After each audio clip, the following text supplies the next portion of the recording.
Good morning, everyone. It is Tuesday, October 28th. It is my sister's birthday.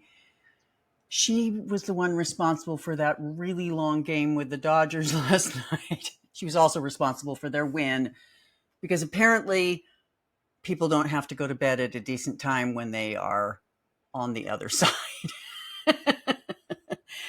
It was an interesting week here at Shea Snark. Let's talk about it.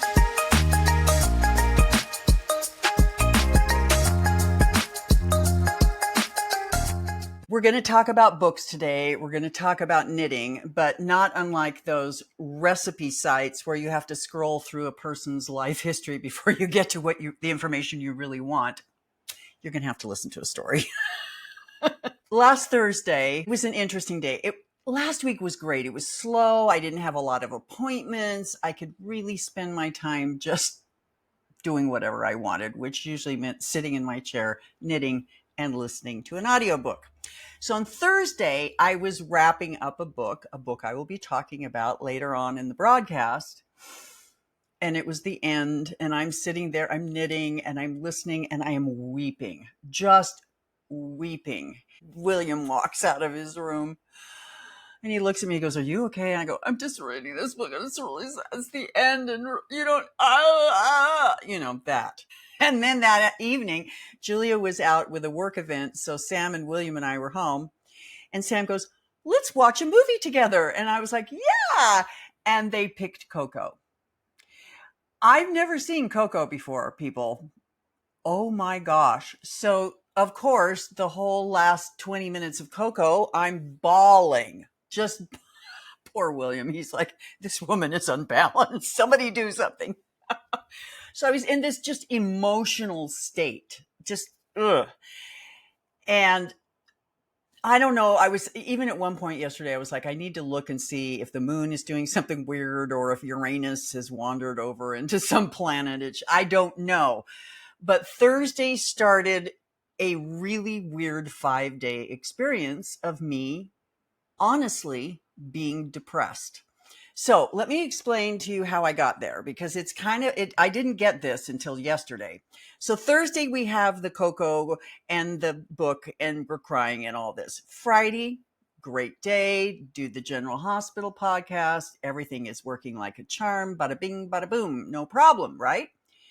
Why do I say bada bing, bada boom? I have never met another human in my life, in real life, yes, on TV, but not in real life, that says bada bing, bada boom. But apparently I say that. Julia had a friend come in from out of town, her friend Jenny. We love Jenny. Jenny is so fun to hang out. And also Sam had a cohort here who is a singer. And so we sat around on Friday evening, chopped it up, had a great time. Sam and the other singer went off to rehearsal. And Julia and Jenny and I had the night to ourselves. And it was fun. We just chitted the chat, had a little wine, da-da-da-da-da. No big deal. About 9:30, I get up. I said, "Okay, I'm done. I need to go to bed. I'm spent." And so I went to bed. Well, I woke up the next morning and I didn't feel well. You know, that headachy tummy. I'm like, did I drink that much last night? I don't think I did. Maybe I did. And so I kind of operated all that day with, my tummy was upset. I had a headache. I was achy. I just felt like curling up in a ball and not doing anything, which is exactly what I did. I slept for 3 hours that day. And then on Sunday, I slept for another 3 hours in the middle of the day. And I don't do that unless I'm sick. But so I was like, what is going on? This can't be wine from Friday, because here it is Sunday afternoon and I feel crappy still. And so I'm trying to put this whole thing together. And even yesterday, I got up and I was like, it's Monday. I love Mondays. I don't have a lot on my plate. I'm going to get up. I'm going to go for a walk. I did nothing. I did nothing all day yesterday. And it was another day of really just wanting to spend the day in bed with my head under the covers. And I'm like, what is going on? And you know how it is when you're just in a quiet meditative state. I wasn't consciously meditating, but I was just kind of wandering around in my thoughts. And way back here, there was this whisper of I don't even know how to say it. It was like this imprint on my mind. And what I saw or what I recognized was a desire to sit in a, and I went, oh, okay, what we have here is a little depression. Why? And then I went down that rabbit hole because I can never leave something alone and just go, okay, we're depressed. We'll feel better in a couple of days. By the way, I feel better today. Why? Why was I depressed? I had been with family. Yes, I'd had some emotional upheavals with a book and a movie, but my God, that's not enough to put you into the closet, is it? I mean, seriously, it was a Moira shit moment of being in the closet. That's what I wanted. And then I realized that no wonder I'm depressed. I live in America, where I am watching history replay itself and nobody seems to be paying attention. Well, that's not true. You all are paying attention. Anyway, I'm feeling better today. As soon as I identified, it's really weird. As soon as I identified what it was, I mean, I had a sneaking hunch on Sunday that probably what I was dealing with was more emotional than physical. And then Monday night, yesterday, when I was finally able to go, oh, yeah, right. Okay, it's depression and anxiety. And I feel better today. I got up, I went for a walk. And here we are. So that's the story before I get to the book. So what was the book I was reading that put me in this state? As I told you last week, I was reading a book by Lily King called Heart the Lover. Beautiful, 256 pages of magic. Now, I know I've heard from some of you that you're like, it's hard to get into. I listen to the audiobook. Sometimes audiobooks help you get over the hump. Sometimes they're a detriment. In this case, it was perfect because I love the reader for this book. But Lily King wrote a beautiful book about a woman and two men and their intertwining relationships. And it was just beautiful. Last week we talked about books and I was almost done with Limelight. So I finished that. My review, cute book. If you need something light, if you need something heartwarming, it's a fun little book. Anything by Amy Poeppel is fantastic. She understands humans and writes about them in glorious ways. So after that, I was like, I need a murder mystery. I'm needing something a little bit more puzzly. I need something to keep my brain busy trying to figure out a mystery. So I went back and I was looking at various, I talked about the series last week that I started and decided that was just really not worth my time. And so I picked up another series by Robert Thorogood. And this is an older series. You will be able to get it at the library. It's his series, Death in Paradise. Now, there is a BritBox series, of course, because, the Brits love their murder mysteries. Don't watch that first. Read the book first. It was really, this was fun. I read it in 2 days. It was just really easy to listen to. It kept me interested. It's very much a detective procedural with a murder there appears to be no solution. And I will say this, although about 80% of the way through I figured out who did it, I did not figure out how they did it. So it's kind of all kinds of brilliant that way. So I finished that last week. A Meditation on Murder is what the book one is called, by Robert Thorogood. It's the first, I believe there are 8 books in this series. So yay me. Again, curmudgeonly detective working on a Caribbean island with people who are island people. So they're kind of chill and he is so not chill. Anyway, that was a really, really fun book. So I have another story before I tell you the next book I'm reading. About 2 months ago, I got this idea. I don't remember where it came from or if it just popped into my mind, that I would like to leave hardcover books of my favorites for my kids. I have moved so many times in my life and I have schlepped thousands and thousands and thousands of books, as we all have. And when I moved from Utah to California in 2011, I made the conscious decision to let 99% of my books go because we were moving into a 900 square foot apartment. My sister was already living there and she was a bit of a hoarder. Shh, don't tell. So I've kind of gone electronic, but then it hit me. Holy crap. If we lose the grid, because I go there, people, I will have no books. So fast forward, I want to leave books for my kids that are my favorite, specifically curated novels that made my heart happy.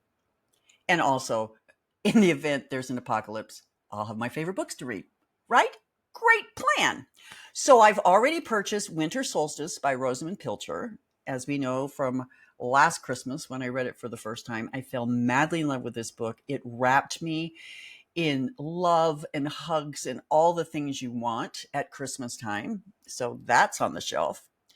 I also bought another book that I reread last year, Still Life by Sarah Winman, which it is just one of my favorite books. It just makes me happy. And I have now found my third book. I am rereading one of my favorite books, The 13th Tale by Diane Setterfield. This is another book you'll be able to get at the library. I believe it was written in 2006 or 7 or 5. Anyway, early 2000s. It is gothic. It's a wonderful telling of this eccentric author telling her life story before she dies. And man, is it good. I was listening to it again this morning on my walk and just thinking, it's really fun. Anyway, so that I will be buying a hard copy of The 13th Tale by Diane Setterfield, and I will keep you updated on some of the other books I'm going to buy. I'm narrowing it down. I'm thinking the next one will be The Night Circus by Erin Morgenstern. I've read that twice. It is, I would call it a cozy fantasy. It's just really a remarkably interesting novel. So there's that. That's what I did. The other books I'm reading right now are, I found a new book. This is weird. I don't even know where I read about it. It's called Bog Queen, which, hello, who wouldn't want to read a book about a bog queen? And it's very cool. The contemporary story, it's a forensic anthropologist, think Temperance Brennan, Bones, right? Only this person is not crazy. She's normal-ish. And then we have the historical fiction side of the story where we learn about the body that she found, who incidentally is the bog queen. Anyway, I started that yesterday and I'm already halfway through because it's really capturing my attention. And then the third book I'm reading right now is Sarah Goodman Confino's newest book called Good Grief. Yeah. So I love her writing. I love her. She's hilarious. But her books are formulaic in the sense, they're not formulaic, but I know that the first third of every book is all the disasters that's happening to the main character. And in this particular book, we have a widow with 2 young children and her very, very aggressive, overly important and intruding mother-in-law moves in. So that's where we are right now in the story. It's starting to shift. So it's not just the of this whole experience, but I will hang in there. I know I will end up liking it, but the beginnings of these books are always like, oh my gosh, I would have thrown this woman out. But it takes place in 1963. So you got to remember different sensibilities in that time. So that's her new one. If you can't find the new one in the library, go pick up any of her back catalog. She's adorable. I love her writing, especially the way she brings in the Jewish culture, the Jewish characters. It's just really, really interesting. So I highly recommend her as an author. So The Bog Queen. I started it yesterday, but apparently I knew it was coming because I knit this sock. Remember last week I told you I was knitting Swamp Witch socks? Well, these are now being renamed to the Bog Queen socks. I'm about, where am I? I'm about right here on the second sock. These are counting rows for me. People, don't panic. I don't wear these on my feet. But, it even matches what I'm wearing. There you go. Bog Queen socks. You know what this is? It's another way of I'm using up all the scrippy scraps in my box, which is, it just makes you feel so good. Because that means you can buy more yarn. I'm not going to buy more yarn. So you heard about my moods. You heard about what I'm reading. You heard about what I'm knitting. It's just an interesting time in the world, isn't it? I am so grateful for each of you. I know there aren't a whole lot of us that listen to this, and it's not my goal is not to be some kind of viral old lady influencer, as fun as it is to say that. I'm not influencing anyone on anything except maybe some heavy pajama core or something like that. I don't know. But I know that I'm not the only one who's going to have moments of wanting to curl up in the closet. We are in a state of attack. There you go. That's the word I'll use. We are being abused and attacked. And it is going to wear on all of our psyches. So try to just take care of yourselves, be gentle, do those things which make you feel safe and comfortable and healthy. Do those things which give you a feeling of groundedness, of security. May you have health, may you have happiness and joy, and may the things in your life move as smoothly as they possibly can. And if you need to curl up in the closet, take a comfy blanket. Until next week, bye-bye.